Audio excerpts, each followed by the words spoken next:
fastball is crushed. You're listening to the NYY Recaps Podcast.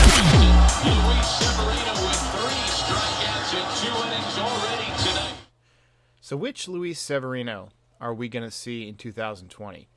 For the first half of 2018, he was one of the best pitchers in the game.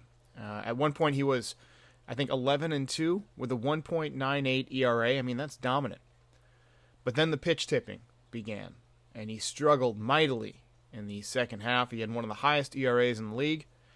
And then in 2019, he gets hurt minutes before his first start of spring training. I remember he was warming up in the outfield, and Jack Curry gets on and says, well, Severino's been scratched. Not good. Ends up not pitching again until September. And when he came back, he was solid. I mean, he had a 1.50 ERA. But he wasn't throwing with his usual crispness. I mean, he would get it up to 98, 99 at times, but he wasn't consistently 97, 98, 99, 100. He was 95, 96 a lot of the times. He had a few 98s and 99s mixed in, but his fastball was getting fouled off, if you remember. They were fouling it off. They weren't missing. They weren't swinging through his slider. It seemed like it had a little bit of bite. And you don't know if that's pitch tipping or if that just wasn't him being as crisp as he was in the past. I think that if he's healthy, we're going to see that dominant Luis Severino again. From what I understand about his pitch tipping, it had something to do with the way that he placed his hands when he was in the stretch. So if he put somebody on base, he was basically letting the hitter know exactly what was coming, whether it was a fastball or a breaking ball. And these major league hitters are so good, they're not going to miss that. They're going to be right on that. No matter how hard you throw or how good your slider is, they're going to put the ball in play. He made 3 starts in the regular season last year. Like I said, 1-1 with a 1.50 ERA. In 12 innings, he had 17 strikeouts. So the K numbers were there. But when it switched over to the postseason, he made 2 starts, pitching 8 1/3 innings. He had 10 strikeouts, and he allowed just 2 runs. The thing that was concerning, though, was that he had trouble getting out of the 5th inning. I think in the first start he went 4 innings, and then the second start against the Astros he went 4 1/3.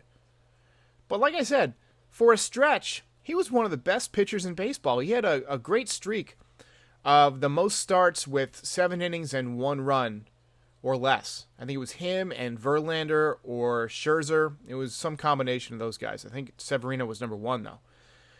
So if you get him back at 100%, and he's still young enough, I think he's still only 25 or 26, and then you got Garrett Cole and James Paxton, I think this rotation has the potential to be deadly. I mean, this is like a Braves 96 through 99, maybe 95 through 99 rotation, only with better fastballs.